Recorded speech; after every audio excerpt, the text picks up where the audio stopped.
গরুর ফ্যাপসা তো অনেকভাবেই খেয়েছেন। একবার না হয় এভাবে ট্রাই করে দেখুন কেমন হয়েছে। আর ভিডিওটি দেখে যদি ভালো লেগে থাকে তাহলে শেয়ার করে রেখে দিতে পারেন। যাতে বানানোর আগে একবার হলে চেক করে নিতে পারেন। চলুন দেখে নেওয়া যাক কিভাবে ফ্যাপসাটা খুবই সহজভাবে ভুনা করেছি। আসসালামু আলাইকুম এভরিওয়ান। আজকের রেসিপিতে থাকছে ফ্যাপসা আর গুর্দা। খুব অসাধারণভাবে সিম্পল ভাবে আপনাদেরকে রান্না করে দেখাবো কিভাবে সহজভাবে রান্না করা যায়। এখানে ফ্যাপসা আর গুর্দা নিয়ে নিয়েছি। ২ টা একসাথে মিক্সিং নিলে হয় কি ভালো হয়। খেতে খুব ভালো লাগে। আর সাথে দিয়ে দিচ্ছি ছোট, ছোট কিউব করা আলু কয়েকটা দিয়ে দিয়েছি। এরপর চুলায় একটা প্যান বসিয়ে দিয়ে দিচ্ছি রান্নার তেল। তেলটা গরম হয়ে গেলে এর ভিতরে দিয়ে দিচ্ছি পেঁয়াজ কুচি। পেঁয়াজটা আমি একটু বাদামি কালার করে ভেজে নিব। সফট হয়ে আসা পর্যন্ত আমি পেঁয়াজগুলো ভেজে নিচ্ছি। পেঁয়াজটা যখন একটু সফট হয়ে আসবে তখন এর ভিতরে দিয়ে দেব আস্ত ২ টা তেজপাতা। এখন মসলাগুলো দিয়ে দিব এর ভিতরে। ১ম এ দিয়ে দিচ্ছি ২ টেবিল চামচের মতো আদা বাটা, ১ টেবিল চামচ রসুন বাটা। রসুন বাটা বেশি লাগে না। রসুন বাটা বেশি দিলে খেতে ভালো লাগবে না, গন্ধ আসবে। এখন দিয়ে দিচ্ছি ১ টেবিল চামচ লবণ, ১ টেবিল চামচ হলুদের গুঁড়া, ১.৫ টেবিল চামচ হলুদের গুঁড়া লাগবে। হলুদের গুঁড়াটা আমি একটু বেশি দিছি। দিয়ে দিচ্ছি ১ টেবিল চামচ মরিচের গুঁড়া, ১ টেবিল চামচ ধনিয়ার গুঁড়া। এখন মসলাটা ভালোভাবে মিশিয়ে কিছুক্ষণ কষাতে হবে। তাহলে মসলার কাঁচা গন্ধ ভাবটা চলে যাবে। আমি ২ মিনিটের মতো ভালোভাবে একদম মসলাটা আমি কষিয়ে নিচ্ছি।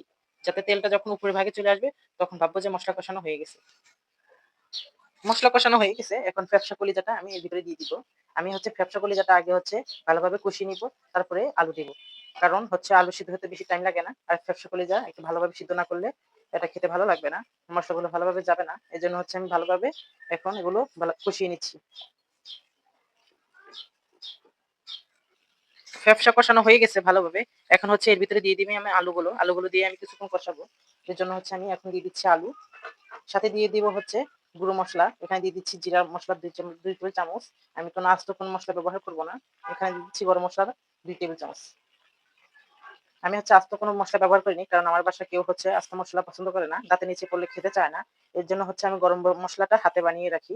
তারপরে যদি গরম মসলার রেসিপি আছে আমার চ্যানেলে, ঘুরে আসতে পারেন।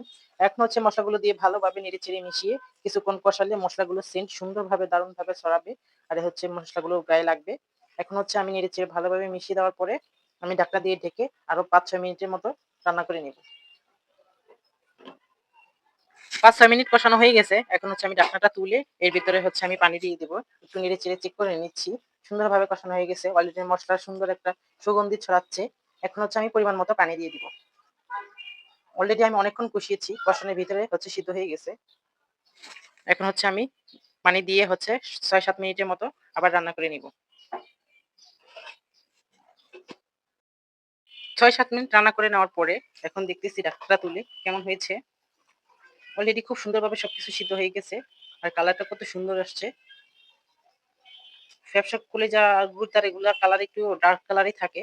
তারপরেও আমার রান্নার কালারটা কিন্তু খুবই সুন্দর কালার চলে আসছে। খুব সুন্দর সেন্ট বের হয়েছে।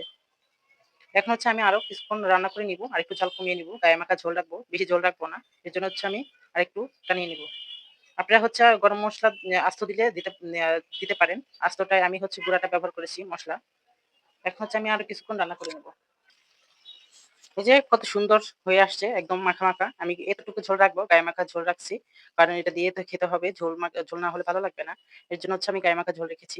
এখন পরিবেশন করে নিব। হয়ে গেছে সুন্দরভাবে। এভাবে বাসায় একবার হলেও ট্রাই করে দেখতে পারবেন। আশা করি খুবই ভালো লাগবে। ভিডিওটি যদি ভালো লেগে থাকে তাহলে লাইক, কমেন্ট, শেয়ার এবং সাবস্ক্রাইব করতে ভুলবেন না। দেখা হবে নেক্সট ভিডিওতে। আজকের মতো বিদায় নিচ্ছি এখানে। আল্লাহ হাফেজ। আসসালামু আলাইকুম।